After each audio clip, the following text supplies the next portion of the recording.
మిత్రుడు కోడి రామకృష్ణ గారు ఇక లేరు అన్న మాట విన్నప్పుడు హృదయం కలిచివేసింది. ఇది నిజమా కాదా అన్న సందిగ్ధం. ఆ వాస్తవం తెలుసుకున్న నాకు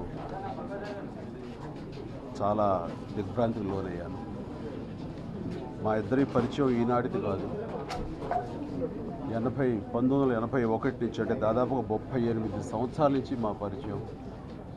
నిన్న మొన్నటి వరకు కూడాను మా ఇంట్లో ఏ శుభకార్యం జరిగినా సరే ఆయన గుడ్ విషెస్ నాకు ఎప్పుడూ ఎస్ఎంఎస్లు పంపిస్తూ తెలియజేస్తూ ఉంటారు. నేను ఆయనకు ధన్యవాదాలు. అలాగే వాళ్ళ ఇంట్లో ఏదైనా శుభకార్యం జరిగితే కనుక నేను ఆయనకి ఎస్ఎంఎస్ ద్వారా శుభాకాంక్షలు తెలియజేస్తూ ఉంటాను. ఆ రకంగా ఈరోజు కూడా చక్కటి అనుబంధంతో మా స్నేహం కొనసాగుతుంది.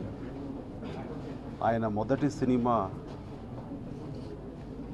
నాతోటే, ఇంట్లో రామయ్య వీధిలో కృష్ణయ్య. ఆ టైంలో నేను చాలా బిజీగా ఉన్నాను. యాక్షన్ సినిమాలు వరుసగా చేస్తున్న రోజుల్లో ఒక ఫ్యామిలీ డ్రామా చెయ్యాలి అని నిర్మాత రాఘవ కె రాఘవ నుంచి రాగానే నేను కొంచెం అంత సముఖంగా లేను, కొంచెం నేను చేయలేనప్పుడు అని చెప్పేసి చెప్పడం జరిగింది. నేను చిరంజీవిని కన్విన్స్ చేసుకుంటాను, ఒక మీటింగ్ ఏర్పాటు చేయండి అని చెప్పేసి మా ఇంటికి కోడి రామకృష్ణ గారు రావటం ఏమిటి, ఆ కథ నెరేట్ చేయటం ఏంటి, ఆయన ప్రతి పాత్ర చాలా చక్కగా నటిస్తూ చాలా అద్భుతంగా నటిస్తూ అండ్ బాగా ఇంప్రెస్ అయ్యాను. ఇంకా ఈ సినిమా వదులుకోకూడదు, చెయ్యాలి అని అప్పటికప్పుడే ఆయనతో చెప్పడం జరిగింది. ఆయన చాలా సంతోషించాడు. ఆ సినిమా నాకు ఒక అరుదైన రికార్డ్ని తీసుకొచ్చింది. అది విజయం అవటమే కాదు, సక్సెస్ అవటమే కాదు, దాదాపుగా 1.5 year 500 రోజుల పాటు అది ఆడేటువంటి అరుదైన రికార్డు నాకు తీసుకొచ్చింది. ఆ రకంగా మా ఇద్దరి అనుబంధం ఆ సినిమాతో స్టార్ట్ అయ్యి 5-6 సినిమాలు పైన మేము చేయడం జరిగింది మొన్నటి అంజు వరకు.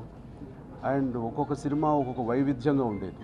నాతోనే కాదు, ఆయన ఎవరితో సినిమాలు చేసినా సరే డిఫరెంట్ జోనర్ సినిమాలు చేస్తుండేవారు. యాక్షన్ సినిమాల దగ్గర నుంచి, గూఢాచారి #1, జేమ్స్ బాండ్ సినిమాల దగ్గర నుంచి, ఒక revolutionary films, family drama films, అలాగే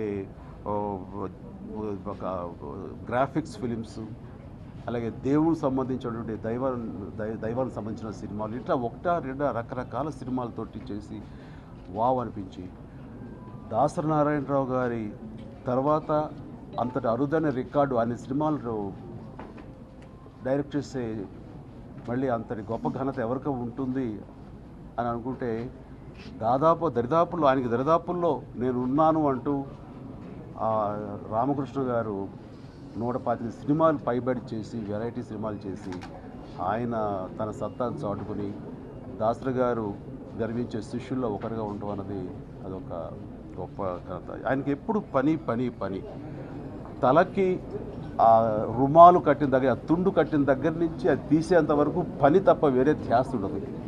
అంతటి కష్టపడే మనిషి, పని తప్ప వేరే ధ్యాస లేని డైరెక్టర్ కాబట్టి ఈ రోజున మనందరం గొప్పగా చెప్పుకుంటున్నాము.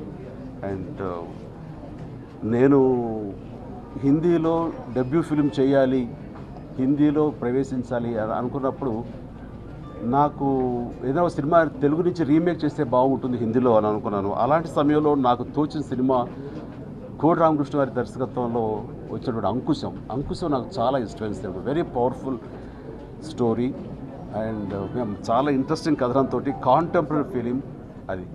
అలాంటి సినిమా వచ్చాను. అదే ప్రతిబంధగా మేము హిందీలో చేయడం జరిగింది. నాకు ఆయన మంచి పేరు తీసుకొచ్చింది ఆ సినిమా.